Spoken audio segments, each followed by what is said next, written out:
absolutely mind-blowing talk, and he's going to talk about assessing the Japji Sahib for the Garab Ganjani Teeka.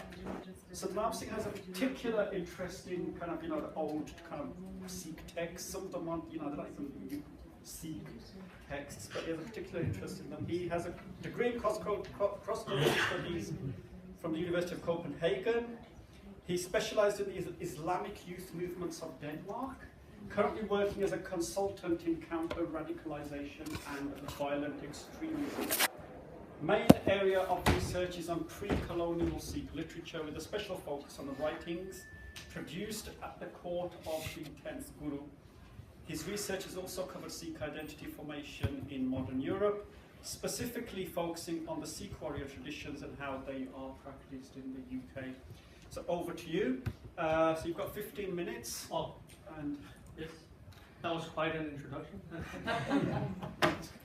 It's what you gave me. Now they're expecting quite a lot. All right. Yeah, so we'll be moving into something that we haven't really covered today, which is early Sikh texts, which is something I find really interesting. Also in terms of how do they relate to the contemporary issues that we have today. What we're going to be discussing for the next, or what I'll be presenting for the next 15 minutes is texts that are sort of written in 1829, so a little more than 200 years ago, which was a commentary on the Japji Sahib. Some of the topics I'll be covering is, well, basically what was it? I'll be introducing the text, I'll be telling a little bit about the author, who was Kavi Santokh Singh. I'll be telling a little bit about the background in the scholarly Nirmala tradition, and then we'll go on to a little bit of analysis on the Garab Ganjani Teeka. Mostly in terms of the methods that he was using. How did he go about, or more importantly, how did early 19th century scholars go about when trying to analyze the text of Sikh?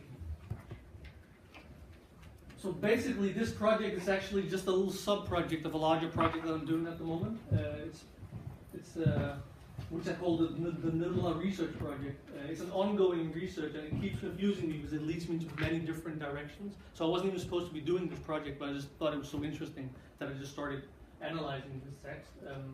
The end goal is hopefully to be able to translate the Garab Ganjani Teeka once I'm done into the English language, and hopefully it will cause or contribute to an understanding of how the early Sikhs understood the Japji Sahib at what is mostly called the golden era of the Sikhs. So this Garab Ganjani Teeka, what is it exactly? Well, basically, it is one of the earliest commentaries that was ever been written on the Japji Sahib. In 1795, 3 different commentaries were written on the Japji Sahib. And this particular one here, this is written about 30 years later. It's about 171 pages long, and it's written in prose, which is quite unusual because most text from back then was written in poetry. As many of you probably know, the Japji Sahib in the Guru Granth Sahib is about 8 pages long, so the commentary itself is 171. It's quite a deep commentary interpretation of the Japji Sahib. It has been published about 3 times, as far as I know. The first one was published about 100 years ago in 1910, so it also kind of reflects that it was quite a popular text, which it isn't that much today. The interesting thing is actually the whole context of why it was even written. Like I said, 3 different commentaries were written on the Japji Sahib in 1795, and while 2 of them were received quite informally, one of them, which was written by Udasi Anandagan, was causing quite a lot of controversy at the time. People were quite offended by some of the statements that he was making, and this obviously led to a lot of controversy, a lot of discussions on how to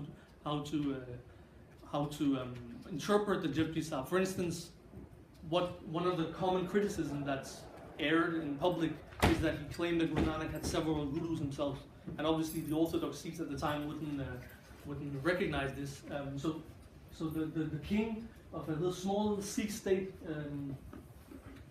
Small Sikh state of Kerala here, he said that a new one needed to be made. And he called in, according to the book, he called in a lot of different scholars and poets and asked them to basically write a new commentary, kind of to challenge the earlier ones, and also make sure that what they perceived as the wrong interpretations weren't being spread out into larger Sikh populace. So basically, Kavi Santokh Singh, he kind of got the job. And one of the interesting things which the book reveals is that actually the king, he requested that it was the Art and the Alankar, which is more like the rhetorical devices of the Japji Sahib. He wanted to know exactly like this verse here, how, like rhetorically, what are the specific things about this verse? Like, does it use a metaphor? Does it use specific language? What kind of language does it use? So at the end of every single verse, he has like a little bit of discussion on the whole context, which is quite interesting because I actually never seen that before, even in modern texts. So basically, who was this Kavi Santokh Singh who wrote this book? Like I said, it's quite a deep text, 171 pages long. Kavi Santokh Singh, he was actually one of the greatest Sikh scholars of history. He's mostly known for his Suraj Prakash Granth, which has been quite a famous book throughout history. Most Sikhs in the West doesn't really know about it because it's about 6,000 pages long and it's written in a really difficult language as well. 6,000 pages long in modern print. I think the original manuscripts are about 10,000 pages or so. And he lived basically similar to Garab Ganjani Teeka, and he lived to the age of 55. He was born in the Amritsar district under Sikh rule, so he was born and he passed away under a Sikh government. He spent his initial years studying Sikhi under Bhai Singh and Garab Ganjani Teeka in Harmandir Bungas. For those of you who haven't heard about the Bungas, it was basically an educational system that was set up by a lot of different Sikh groups, orders, whatever you want to call it.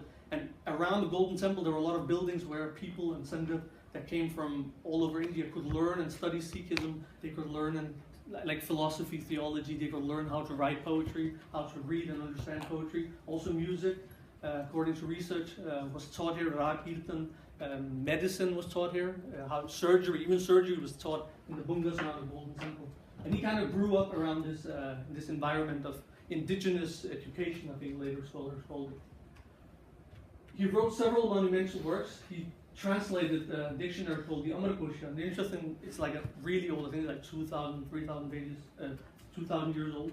It's an old Sanskrit dictionary. The interesting thing is that it was actually a retranslation. It was also translated by the Sikhs of Guru Gobind Singh 100 years earlier. He wrote the Nanak Prakash, which is basically the history of Guru Nanak. It's about 800-900 pages long. The Suraj Prakash, like I said, 6,000 pages long. The Garab Ganjani Teeka, which I'm discussing here. The translation of the Sanskrit Valmiki Ramayana and the Atam Puran, and then according to Kavi Singh, these texts are lost. He also wrote 2 books called the Sri Gobind Singh Pratham and Sri Guru Ustat. So he actually wrote quite monumental works during his short lifetime. One interesting thing here is that, try and notice this modern painting here. Quite serene, right? A peaceful scholar, composing, reflecting. This is a modern painting, this is an old painting. Puran Shastradari. So also the image of him has kind of changed over the years. This is an old painting. You can see he has a guitar here, has a sword here, and basically dressed like a king. This is how they used to portray a lot of the Sikh kings of the time. Just interesting how the representation has changed over the years. In 1882, he was listed amongst the greatest Sikh scholars of the Sikh Empire period by one of the British scholars of the time. This is just, I'll just read it up. Kavi Santokh Singh has rendered his name immortal amongst his co-religionists by an encyclopedia of sciences written in verse. I'm not exactly sure what it means here, encyclopedia of sciences. Maybe it's a book that was lost or it's a specific English phrase I'm not aware of. His rendering of Sanskrit works into Gurmukhi poetry is said to be master production. Certainly his great work, the Suraj Prakash, A History of the Sikhs, the translation for which I believe is completed into Urdu by the Highness Raja of Jind, it will yet receive the admiration of European scholars. Now it's been almost 130 years, still nothing's happened. He continues, Dr. Leitner here, in the book A History of Indigenous Education in the Punjab. As a traveler also, Santokh Singh was justly renowned and he made it his object to visit all places where Sikhs had ever flourished or the Gurus had lived. So while he was writing the Suraj Prakash, he wasn't just making up stuff as he went along. He actually went to all the places that the Gurus had been, asked the local population, tell me what stories do you know, and he was just writing it down. Sometimes for the first time in history, Sakis were written down. Quickly, the Nirmala tradition, this is what he was part of. It's a scholarly tradition that traces its roots back to the to the court of Guru Gobind Singh. We heard from Surdi Sahib here that a lot of scholarly activities were going on in the Darbar of Guru Gobind Singh. And the Nirmala, they trace themselves back to this golden era. In the past 3 centuries, basically, they've written hundreds of books on theology, prosody, philosophy, rhetoric, history, yoga, medicine, poetry. There's not a single subject they haven't really covered. And one thing that's interesting is that when I say they're scholars, they're not academics as such. They would probably look down on academics, but they're saint scholars. For them, meditation is the most important thing, and the gyan or the knowledge is something that's secondary. What's important for them is basically the meditation and the spiritual progress.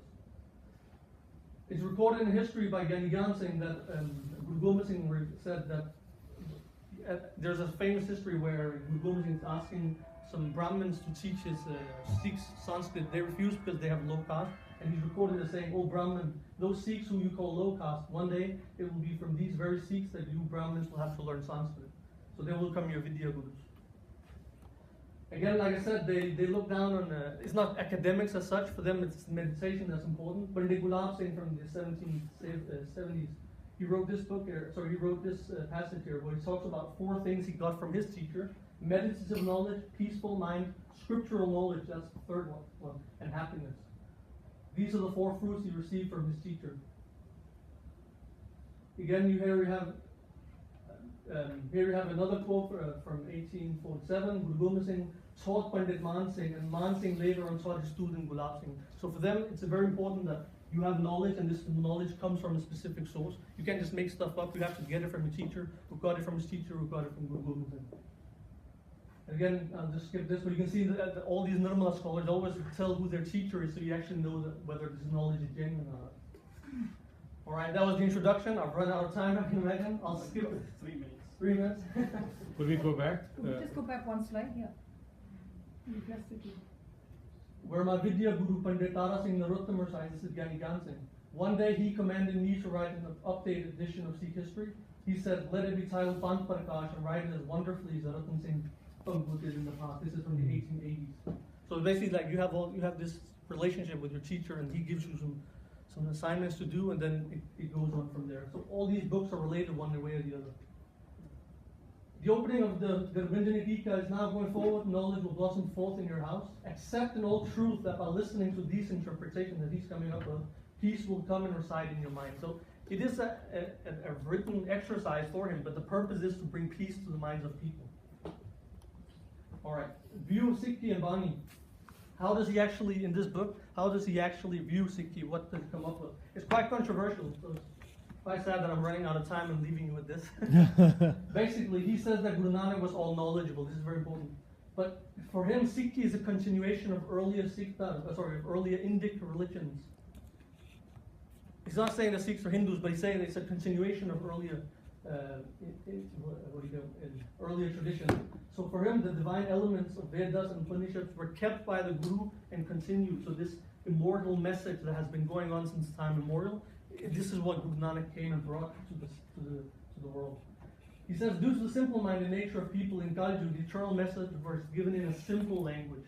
And this is why Guru Granth Sahib wasn't revealed in Sanskrit, but in a vernacular language that people understood. And then Bani is written for the sake of people, and therefore it reflects the spiritual mentality of the people. So he talks about the Guru Granth Sahib reflecting different spiritual stages of the minds of people. In the Nirmala tradition, this is known as the Yuga Avtar and the Yuga Dharma. We're talking about a definition of Sikhs before. What does it mean? He comes up with how to summarize Sikhi. What does it mean to be Sikh? The message of the Gurus is mighty like thundering lions roaming around in India and abroad. Sikhi is, he says, to accept the will of God, to reject the ego, to meditate on Satnam and attain self-awareness. This is the path to the Satgurus. We were talking about the definition before. Remember, people said it's about believing in the 10 Gurus, accepting, believing, accepting, this and that. It's about a belief system. For him, it's not a belief system, it's actions. It's about doing things. It's about attaining self-awareness, to meditate, to accept the will of God, and to reject the ego. Sikhi for him is not a belief system, it's something you do. It's practice-oriented. Very important difference. Sources, or where does he get his knowledge from? Who does he refer to? He only refers to the Guru Granth Sahib and the Dasam Granth in his book. Very important, you might wonder why, but this is important because a lot of people, they criticize the Nirmala for being like Hinduized Sikhs. But he doesn't refer to like he doesn't back up his claims by referring to the Vedas or anything like that. He refers to the Guru Granth Sahib and Dasam Granth whenever he has to back up his interpretations. So basically, he uses Gurbani to explain Gurbani. However, he does refer to other books, for instance, the Upanishads, the Puranas, the philosophical systems of Patanjali, Vedanta, Nyaya, philosophers such as Sankara, Vyas, Kapil Muni. Even interestingly, Shams Tabrizi as well, he mentions him. He's the spiritual guide of Rumi. So he does refer to them just to show that there is an eternal, universal, global, underlying message that has been going on again and again over the centuries. So Guru Nanak didn't bring anything new. He was reviving the old truth, so to speak. Again, he speaks against idol worship quite a lot and worship of demigods. He talks ill of those people who claim that the Gurus were idol worshippers, speaks ill of those people who claim that Guru Gobind Singh was worshipping the Devi, and so forth. Use of categories. Can I just, sorry. This is very interesting. In each verse that he goes through, he actually kind of puts it up in a higher Indic tradition and says that there are some categories that we need to be aware of in Indian history, Indian philosophy. So for instance,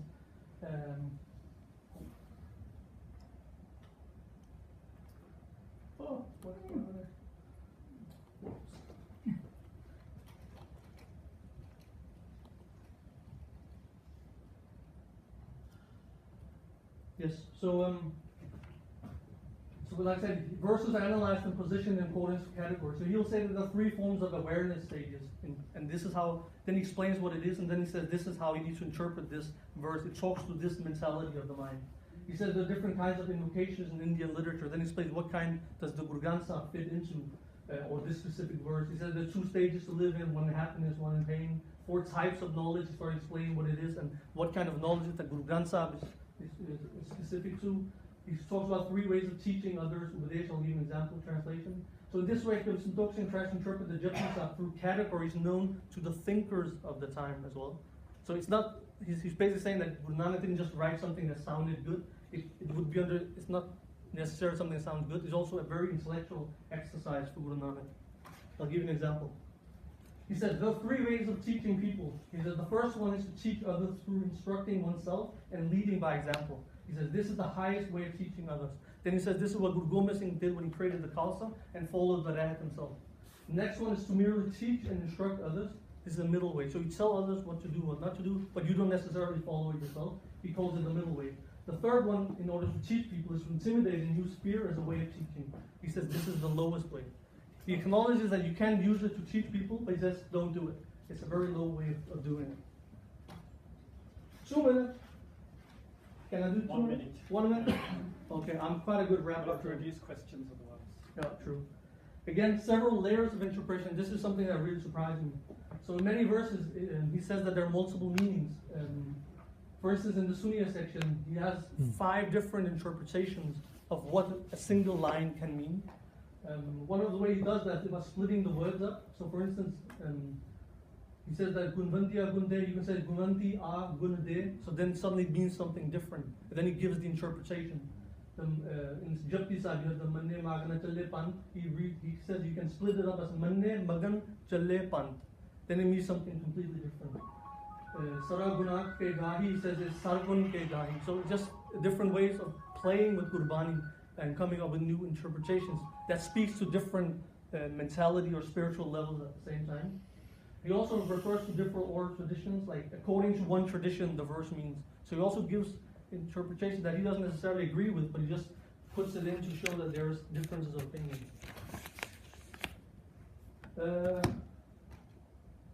Yeah, languages, very interesting as well. He refers to Sanskrit dictionaries along the way to explain words. Akal Murad, for instance, he discusses the word Sat and Satanam, how its origins in Sanskrit Satya, why it's spelled differently in the Guru Granth Sahib, and why different words transcribed a different way. Satya becomes Sat, Jaya becomes Jaya, and so forth. He also sometimes says that there's a Punjabi verse in the Guru Granth Sahib, and then he says there's suddenly a Persian word in it. So you need to go to the Persian dictionary to find out what does this actually mean. For instance, there's one place where it says the word Shab in the Punjabi verse, the word Shab is a Farsi word and means nighttime. So he was very conscious about what does this word actually mean in the original.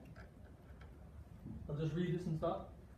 So he says one place, the Sanskrit, the language of the heavens, many words have been used to express the divine, Niranjan, Kartar, Parmeshwar, Abhinasi, In Persian, the common language used in the West, obviously India, so the West is the Muslim countries, people use words such as Khuda, Allah, many more. Similarly, God is evoked in all common languages across the world, such as Arabic, Turkish, Pahlavi, Pashto, etc.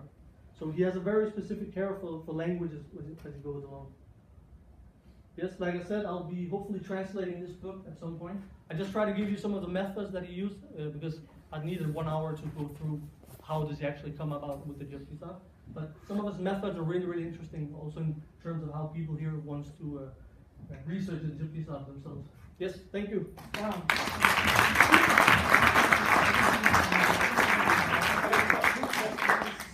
Garab Singh and Okay, no. we'll think about next. So, why do you think Kavi Santokh's work has not been popularised, or do you think it is popularised in the Punjabi language but not, say, out in the West? I think the language is a bit tricky. It's not modern Punjabi. It's very deep as well. I gave it to a family member yesterday to read, and she said that it's very interesting, but it's too long. They need to make it more simple. So I think that it goes way too deep and esoterically into certain things. So that's why it kind of lost its popularity. Also, it's quite difficult actually to access this book. I tried in India several times, couldn't find it. Then I found it in Southall. Central.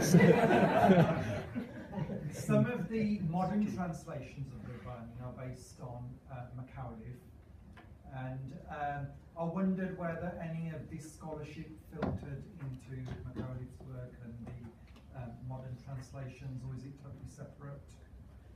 Actually, if you read Macaulay's books, he actually praises Kavi Santokh Singh and uses him quite a lot. So I'm pretty sure that Macaulay did consult this book before he started it himself.